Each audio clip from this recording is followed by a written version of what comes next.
刚刚入秋，老袁家的腊肉已经所剩无几，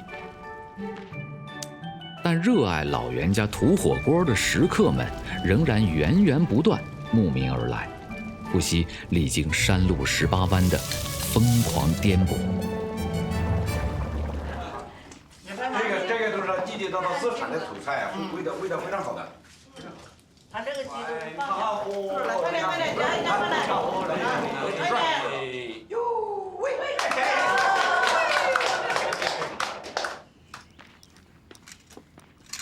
按照土家族的习俗，每年春节才能开始腊肉的制作。圈养了整整1年的土黑猪，一个个膘肥体壮，仿佛已经能从它们身上闻到腊肉的浓香。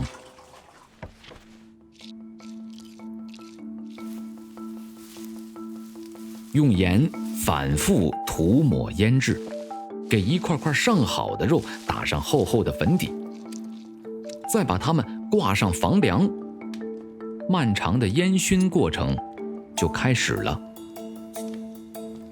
在老袁这里，制作腊肉并没有什么特定的标准，熏制1个月以上是基准，时间越长，腊肉越好吃。炕火啊，有炕火啊，都追赶实际的，都把它可以干大。你一天就是要烧烤火，就下雪啦、烤火啊，就熏腊肉啊。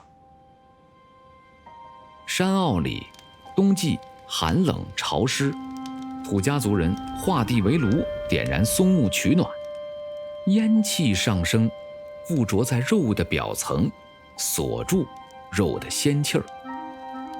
随气候而生的还有美食规则。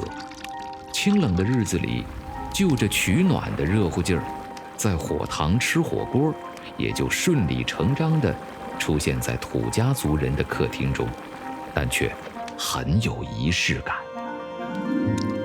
当黑如焦炭的腊肉洗心革面，露出迷人的肉色，腊肉土锅顿时开启了美颜功能。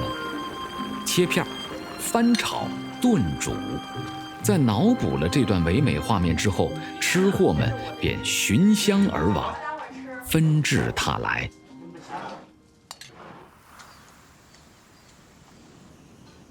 老袁是外村人，为了爱情留在了这儿。在老袁的世界里，他的家便是一条溪、一个湾、一座村和一个人。我到这里做木工啊，跟他修房子。我看他长得漂亮，我就天天缠住他，我就把他天天跟他聊天啊。凭借着深深的套路和一双巧手，老袁和福阿姨的爱情扎了根儿，日子一天天的过，闲适安逸。幸福，很幸福的。他不撅我，他不骂我的啊，也骂人不骂我啊，我们很好的啊。山里生活辛苦是日常。前几年，福阿姨去县里赶集，都得鼓足勇气。那时候没有修公路，走到四对片要走2个小时，都还走不到。我们觉得走得好累。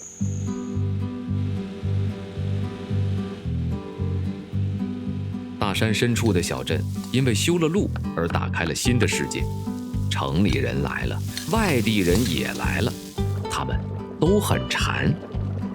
也做的那个血豆腐，他也买。做那个盐豆腐，他也买。做那个盐豆腐，他也买。啊，要不然就烤的那个腊肉，他也要买。老袁也没搞清楚怎么就开了门纳了客，不过他知道土火锅是真香。竹鼠它吃竹子的，现在都是以自己养殖了，就是说喝酒啊，北京人想喝一杯酒啊，这个很好的下酒菜。哪一片山野里都得出点特产。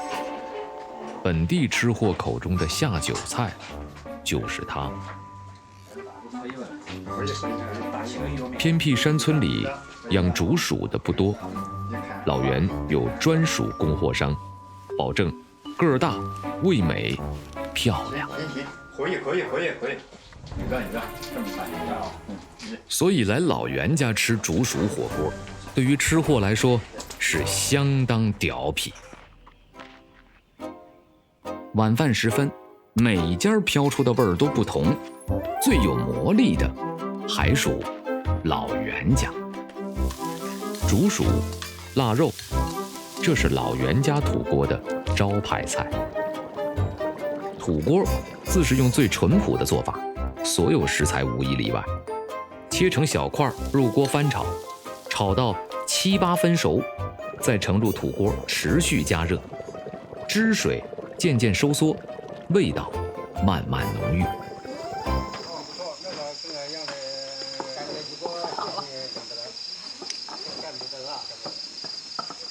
整个村里还剩下的人，这2桌已是来了大半。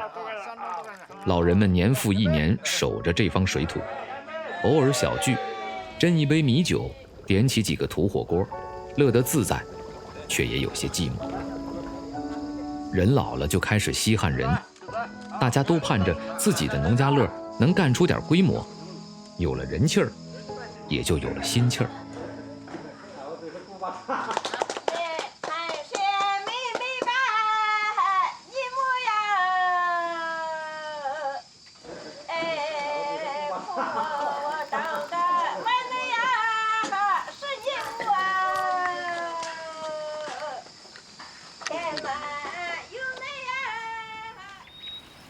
像你们一年只要都来的2次都可以，来的女人来的越多，我们这儿村内人都和一些男人女人来的特别跟你一样很棒的人。